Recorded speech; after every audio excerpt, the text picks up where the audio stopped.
Everyone, we're back again, and with a very cool product. I think this was a completely left field release, and that is the Proel Digipad 8. I'm going to go through why I think this is a really, really good option and why it's kind of fixed something else on the market. But let's have a look at what we've got straight off the bat. So Proel have come out with the Digipad 8, and it does rather resemble the Behringer Flow8, but with some really, really great additions that make it so much more usable than the Flow8. I've recommended the Flow8 quite a bit. Let's see if I can get the Flow8 up here so we can do a side-by-side. I've recommended the Flow8 quite a bit on this channel. I think for the price, it is a decent small mixer, but it has got a few follies, and the Digipad 8 has kind of fixed them. So maybe the Digipad 8 is my new Flow8 when I recommend things. I don't know.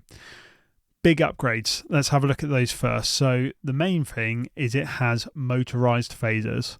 So when you are going between your channels, changing your scenes, whatever you're doing, these faders are going to move to where they were meant to be.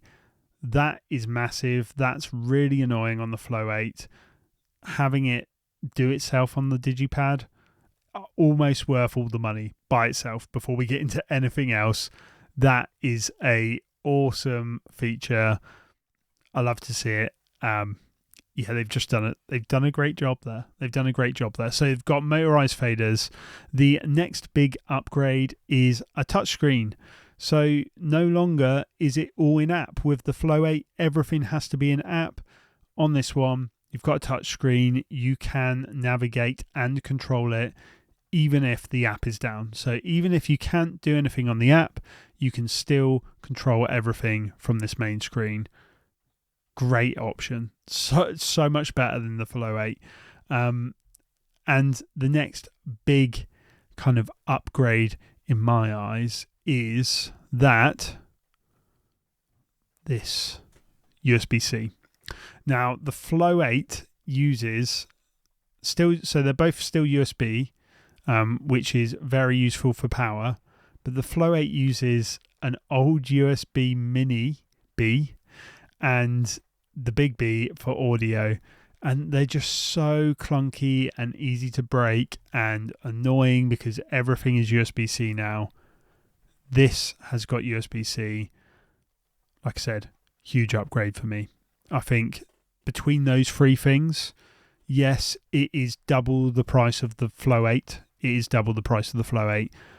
I would have no issues recommending this over the Flow8 because those three niggles combined make the Flow8 a much more difficult choice than this. And yeah, Proel maybe not as big a company as Behringer, but they do have some good systems on the market, and I'm sure that this will be looked after for a little while at the very least.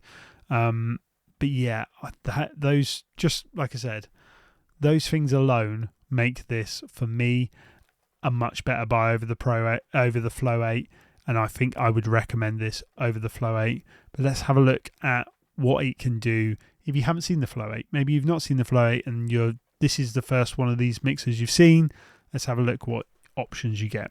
So on your inputs, you've got 4 mic/line inputs. They are independent of each other, and 2 of those are high Z, so you can put in a guitar or acoustic guitar, no DI box needed, which is great. That's just like the Flow8. And then you've got 2 stereo inputs, so that's 5 and 6 are joined, and 7 and 8 are joined. So you could put one thing into one of them, and I'm sure you can center pan it still, but it does mean that essentially you've got a 6-channel mixer, unless you're putting stereo stuff in. So you've kind of got a 6-channel mixer-ish with 4 mic inputs. Not loads. Like I said, if you're a single musician or a duo, probably more than enough. It's also got Bluetooth in, so you can run your backing tracks or run your DJ straight off of your phone. No need to link up cables. You've then got your main out mix, which is going to run to your speakers, and your 2 auxes. So there's 2 monitor mixes on the face, and they are independent. But additionally, on the bottom, there's not really a good picture, but you've got another 2 headphone outputs. They will be, I believe, a mix of the main mix. So if you just want to hear the main mix, you could do that. So say you're in a 3-piece band and you're trying to use this, which is possible. It'll be tight, but you might be able to do it. One of you could just have the main mix in your ears, and the other 2 have independent mixes, which would be okay. I think it would be fine. I think there's some musicians who would be fine with that. Like as a bass player, I'd be okay with that. I'd be a little bit annoyed that I couldn't adjust my vocal mix, but it's fine. It's all right. It's cool. It's not the end of the world. The app is very reminiscent of the Behringer app. Like I would say these are maybe made in the same place. They're running fairly similar programs, I think, from my memory. They look about the same, but then most music stuff looks very similar. I mean, like it's a EQ. It's going to look like an EQ, I guess.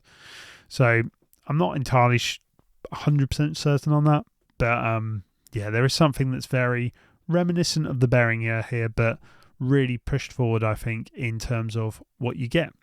And that is a big bonus, I think, for everyone. So you've got 4-band EQ on everything. You've got dedicated effects and studio grade digital reverb. So no delays on here, but you could send to a delay if you wanted to, I guess, maybe. Yeah, just generally a cool little device. There's not really much more to say other than if you were thinking about a Flow8, don't. Spend the extra bit of money. This will be worth it. I promise.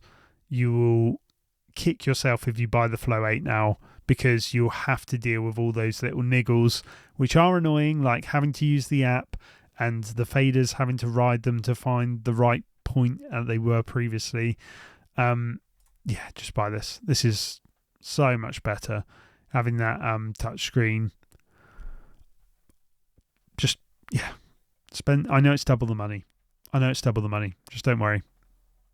This is gonna do you really well.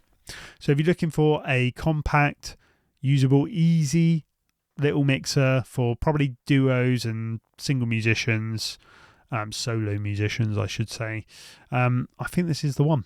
This is the one that you probably want. So yeah, good work, Proel. And let's see what else comes out from NAMM, I guess.